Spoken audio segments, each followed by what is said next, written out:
अब इस न्यूज को आप लोग ध्यान से सुनिएगा। 26 साल का एक लड़का था, उसने सुसाइड कर लिया सिर्फ सेक्सटोर्शन रैकेट की वजह से।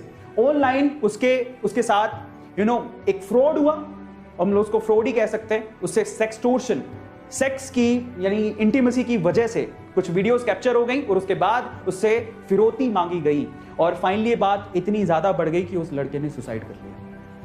अब इस वजह से मैं राजी हुआ, इस वजह से मुझे लगा कि आज मुझे इसके बारे में बात करनी चाहिए। और वो लड़का बेंगलोर का था और वो लड़का जिसका नाम अविनाश था, वो आईएएस की तैयारी कर रहा था।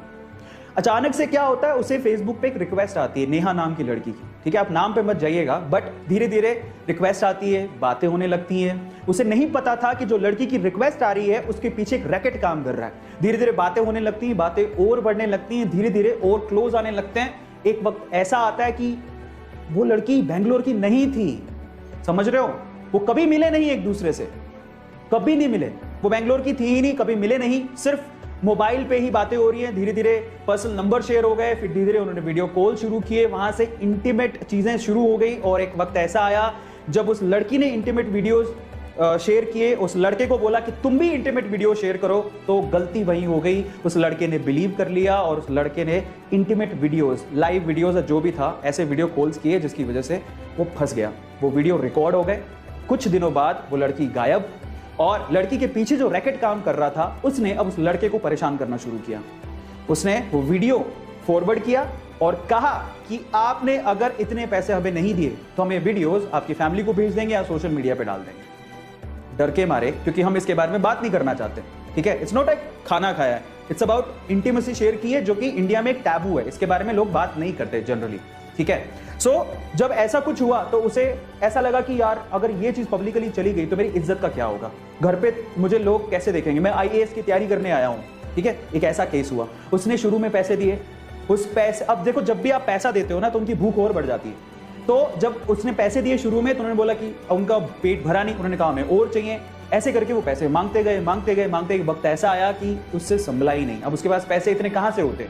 फाइनली उस लड़के ने ये सोचा कि शायद मैं अपनी जिंदगी खत्म कर लूं, तभी ये जो झंझट है वो खत्म होगा। और वो लड़का दुनिया को छोड़ के चला गया। शायद अगर ये सब नहीं होता तो आज वो आईएएस की प्रिपरेशन करके कहीं अच्छा आईएएस बन चुका होता और हमें एक अच्छा आईएएस देखने को मिलता, पर उस लड़के ने सुसाइड कर लिया। बात यहीं तक खत्म नहीं हुई, बात यहां से शुरू हुई। इतनी बुरी, मतलब मैं कहता हूं कि शायद कभी कभार ऐसा लगता है कि इंसानियत पूरी तरह से खत्म ही हो चुकी है, कि फैमिली जिसने अपना 26 साल का नौजवान लड़का खो दिया, वो लड़की फिर से उसकी बहन को कांटेक्ट करती है, पता कर लेती है कि उसकी बहन को कांटेक्ट करती है और उसको बोलती है कि मैं अविनाश को देखे मुझे बहुत दिन हो गए, मैं अविनाश की, मतलब बताया कि अविनाश की गर्लफ्रेंड मुझे उसे देखे बहुत दिन हो गए, ऐसा करके। और जब वो ऐसा बात बोलती है तो वो उसकी सिस्टर कहती है कि अब ही इज नो मोर, वो अब जिंदा नहीं है।